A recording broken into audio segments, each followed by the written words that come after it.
Hoy en Tendencias 21 nos hemos acercado al Centro Nacional de Biotecnología, centro asociado del CSIC, para entender de primera mano cuál es la actividad investigadora de los diferentes departamentos y para conocer cuál es la aplicación de los resultados científicos en la sociedad. Bueno, estamos con Víctor de Lorenzo, coordinador del programa de Biología de Sistemas. ¿Qué tal, Víctor? Hola, ¿qué tal? Me gustaría que nos contaras a nivel global a qué se dedica vuestro programa. Bueno, el punto de partida de nuestro programa es la complejidad biológica. Muchos vemos los sistemas biológicos como algo muy distinto del resto del mundo material, pero la realidad es que la ciencia de los últimos años nos ha revelado que los sistemas biológicos, los sistemas vivos, los seres vivos, se gobiernan por los mismísimos principios físicos y químicos que el resto del universo.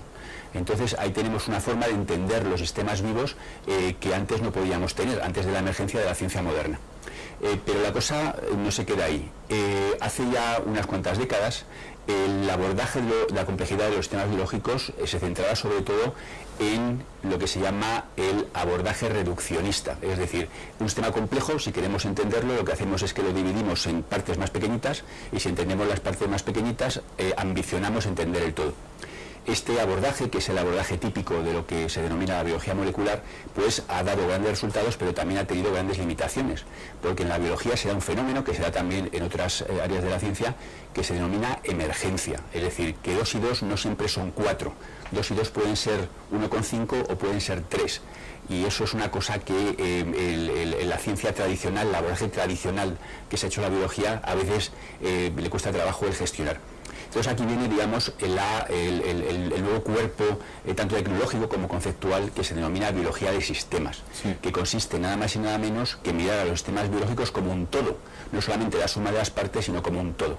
Y para hacer eso tenemos que recurrir a nuevas tecnologías, a nuevas formas de mirar a los sistemas y sobre todo importar métodos que no vienen de la biología, sino que vienen de la física, de las matemáticas, de la computación, y este es, digamos, el nuevo reto, la nueva frontera de la biología. Dentro de este programa de investigación en el cual estáis investigando, ¿tenéis algunas líneas más concretas de investigaciones que habéis llevado a cabo? Bueno, por supuesto. Una de las grandes áreas que tenemos en nuestro programa es el explotar todo esto que te acabo de contar para abordar problemas medioambientales. La química industrial y nuestra forma de vida ha producido durante muchos años compuestos químicos que arrojamos a la naturaleza, que contaminan y que las bacterias, que son las que se encargan en última instancia de devorarlos y de comérselos, no han tenido suficiente tiempo evolutivo como para aprender a degradarlos por completo. Entonces, utilizando estas técnicas de biología de sistemas nos permite entender cómo las bacterias hacen este proceso de forma natural y llevándolas al laboratorio intentamos ayudarlas, intentamos acelerar el proceso de tal manera que podamos retornar estas actividades biodegradativas al medio ambiente de una forma mucho más eficiente. Así que uno de nuestros grandes campos de aplicación de la biología de sistemas en esta unidad, en este programa, es justamente el explotar ese conocimiento y esas tecnologías para abordar y en última instancia el resolver problemas medioambientales. Dentro del medio ambiente, ¿hay alguna aplicación más concreta en la cual vosotros estéis investigando y consideréis que haya una oportunidad, digamos, de mejorar algo que esté ocurriendo a día de hoy que esté contaminando? Bueno, hay algunos contaminantes químicos clásicos, por decirlo así, que constantemente deterioran los distintos ecosistemas.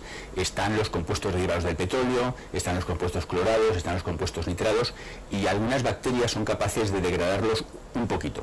Nosotros lo que hacemos es intentar mejorar, reforzar y dar poder a esta capacidad que de forma embrionaria, de forma modesta, está presente en los sistemas naturales, pero aplicando esta ingeniería genética profunda con las tecnologías que tenemos en nuestras manos, conseguimos multiplicar esta capacidad hasta unos niveles realmente que van más allá de lo que puede hacer la naturaleza. Y ahí es donde creemos que está la posibilidad de capitalizar, de domesticar las propiedades que aparecen en las bacterias ambientales justamente con este propósito de descontaminar la sociedad que hemos creado nosotros mismos.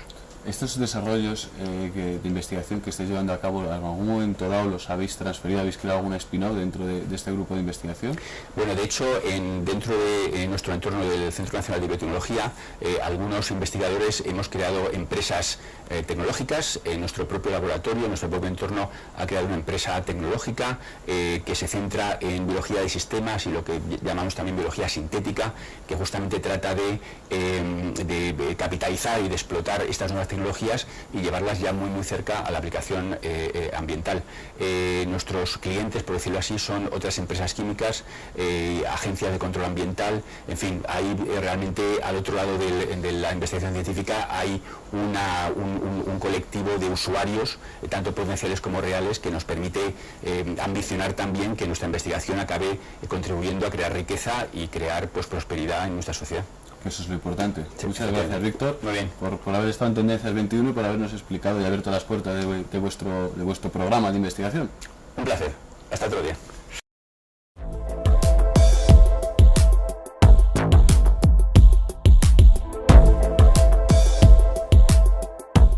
Buenas, Javier Tamames, jefe del Laboratorio de Modelado de Microbiomas. ¿Qué tal? ¿Qué tal, Tomás? Bueno, me gustaría que comenzáramos esta entrevista explicándonos a qué se dedica vuestro laboratorio. Bueno, Tomás, pues como sabes, hay muchos procesos naturales o artificiales que están mediados por microorganismos y particularmente en bacterias. Nosotros trabajamos estudiando bacterias y bueno, lo que más conocemos a menudo de las bacterias son sus aspectos negativos, cuando son patógenas, cuando provocan algún deterioro, alguna enfermedad, cuando tienen alguna influencia negativa en nuestra salud. Pero las bacterias están en todas partes y funcionan muchas veces ayudándonos en todo tipo de procesos. Por ejemplo, la degradación de contaminantes son muy importantes, por ejemplo, para degradar vertidos de petróleo, para producir compuestos, cosas que son de importancia para nosotros, como por ejemplo bioplásticos, y también, por supuesto, en el aspecto clínico, son muy importantes desde el punto de vista beneficioso para nosotros, porque viven en conjunto con nosotros. De hecho, el número de células bacterianas que hay en nuestro cuerpo se estima que es 10 veces superior al número de células que tenemos nosotros. O sea que, viéndolo desde ese punto de vista, somos más bacterias que humanos. Para que te hagas una idea, pesan aproximadamente 2 kilos. 2 kilos de bacterias, 2 kilos de bacterias tenemos, sí. Y estas bacterias están en íntimo contacto con nosotros, nos ayudan de muchas maneras. Por ejemplo, las bacterias que tenemos en el intestino son fundamentales para que podamos digerir determinados nutrientes que sin ellas no podríamos hacerlo. También interaccionan con nuestro sistema inmune, modulando nuestro sistema inmune, madurándolo y protegiéndonos también en ocasiones de la invasión de determinados patógenos. Estas investigaciones que desarrolláis, imagino que tendrá también una aplicación directa tanto en sectores como el medio ambiente que me has comentado, o incluso en el ser humano, ¿no? Sí. ¿Eso lo llegáis a investigar dentro de vuestro laboratorio? Sí, en nuestro laboratorio lo que investigamos sobre todo es la interacción de las bacterias entre sí, porque estas bacterias no funcionan solas en la naturaleza, sino que lo hacen en el seno de comunidades. Las bacterias interaccionan entre sí y sus capacidades son muy superiores a las que tienen cada una de ellas por separado. Por tanto, es muy importante que podamos entender cuáles son las reglas de funcionamiento de estas comunidades y cómo se ensamblan y cómo funcionan. Si conseguimos hacer esto, conseguimos este entendimiento, podremos manipularlas para que hagan nuestros propósitos, aquellas cosas que sean importantes para nosotros. Esto de la manipulación, pues puede sonar complejo, pero en el fondo es lo que hacemos, por ejemplo, cuando comemos un probiótico, un yogur probiótico. Lo que intentamos es introducir una nueva bacteria que posiblemente no está en nuestro cuerpo para que ayude al funcionamiento, al mejor funcionamiento de nuestro intestino. Normalmente estas cosas, muchas veces no tienen éxito porque aún no tenemos un conocimiento muy completo de cómo funcionan estas comunidades. Entonces es lo que nosotros estudiamos en mi laboratorio, cuáles son las reglas que rigen el ensamblaje y el funcionamiento de estas comunidades. Javier, me gustaría que nos explicaras, en tu opinión, cuál es la relación que tiene los avances tecnológicos que hemos ido viviendo en los últimos años con este nuevo campo de investigación que estáis abriendo ahora y que le queda mucho por hacer.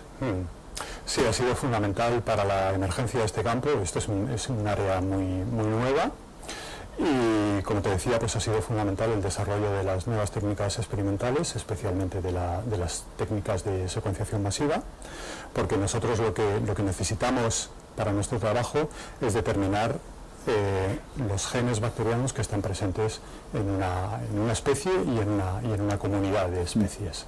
Esto, como te digo, solo es posible a través de los nuevos métodos de secuenciación que además han sido acompañados con grandes desarrollos computacionales que nos permiten tratar esta grandísima cantidad de información de secuencias de ADN que estamos generando actualmente. Bueno, muchas gracias, Javier. Espero que en los próximos años tengáis todavía muchas más cosas que hacer y ha sido un placer tenerte aquí en Tendencias 21. Muchas gracias, Tomás.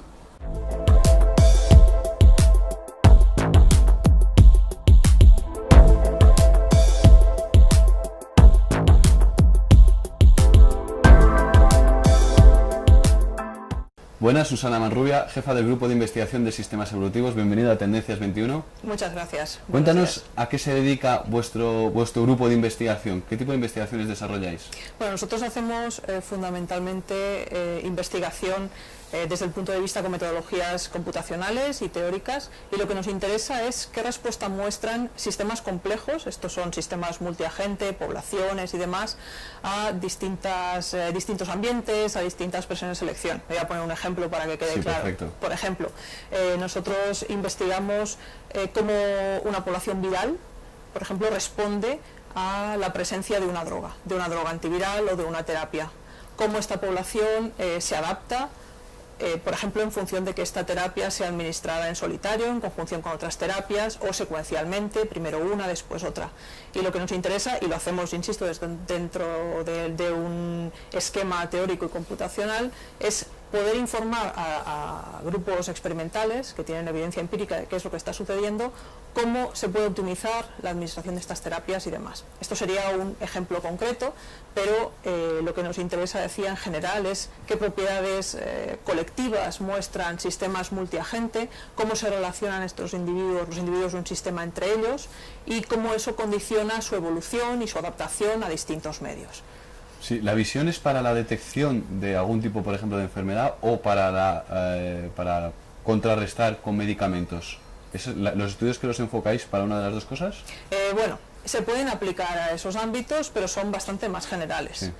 Por ejemplo, también podemos hacerlo a nivel molecular, teniendo más detalles sobre cuál es la estructura de ciertas moléculas, por ejemplo de RNA.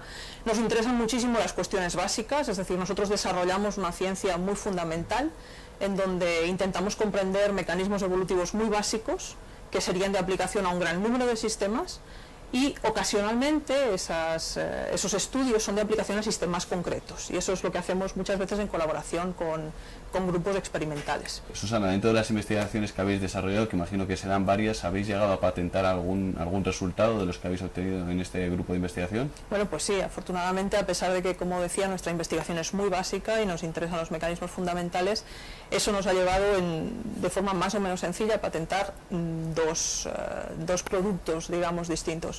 En uno de ellos lo que hicimos fue estudiar la respuesta de un virus al efecto de dos drogas distintas, una que es una droga, un inhibidor de la replicación viral, y otra que es un mutágeno del virus, y lo que concluimos fue que, dependiendo de la dosis que se administra, cuándo puede ser más favorable administrar estas dos drogas conjuntamente, que es una de las terapias más habituales hoy en día, ¿no?, la terapia de combinación, o secuencialmente, y en ocasiones es mucho más eficiente dependiendo de las dosis que se pueden utilizar, y eso está incluido, digamos, en la respuesta del organismo y en los efectos colaterales que pueden tener drogas o dosis excesivamente elevadas. Pues en ocasiones es más aconsejable administrarlas secuencialmente. ¿Y esta es una de las cosas que ya habéis llegado a patentar? ¿Y habéis patentado algún otro desarrollo? Sí, y luego recientemente desarrollamos, a partir de estudios computacionales, también vimos que había una pequeña molécula de RNA, lo que se llama un aptámero, que inhibe la replicación del virus del VIH. ¿Y eso lo habéis llegado a patentar? Y eso lo hemos patentado, porque eso digamos que es una droga muy inocua, sería, como terapia, porque afecta muy poco las funciones celulares. Y se une de forma bastante sistemática a una zona del virus del VIH e inhibe su replicación, y esto lo tenemos patentado, es una molécula muy cortita. Y tras haber patentado esta investigación, ¿habéis llevado a cabo otras cosas en línea con esto? Bueno, esta última es muy reciente, ¿Sí? Realmente ahora estamos en trámites para la patente internacional. Sí. Y bueno, seguimos investigando siempre desde el punto de vista básica, sí, y con un ojo puesto siempre en las posibles aplicaciones. Claro. Bueno, entonces, muchas gracias, Susana, ha sido un placer tenerte en Tendencias 21. Muchas gracias a vosotros.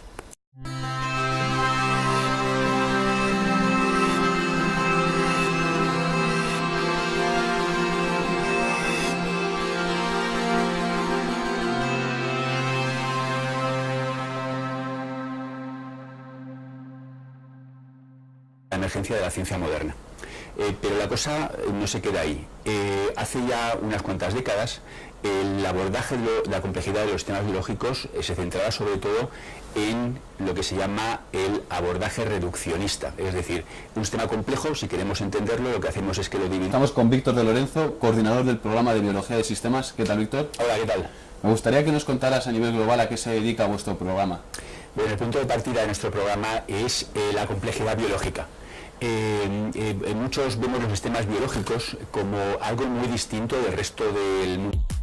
Hoy en Tendencias 21 nos hemos acercado al Centro Nacional de Biotecnología, centro asociado del CSIC, para entender de primera mano cuál es la actividad investigadora de los diferentes departamentos y para conocer cuál es la aplicación de los resultados científicos en la sociedad.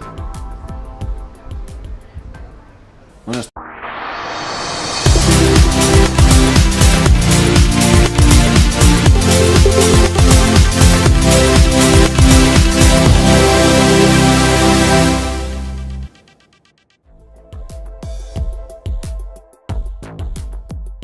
material, pero la realidad es que la ciencia de los últimos años nos ha revelado que los sistemas biológicos, los sistemas vivos, los seres vivos, se gobiernan por los mismísimos principios físicos y químicos que el resto del universo.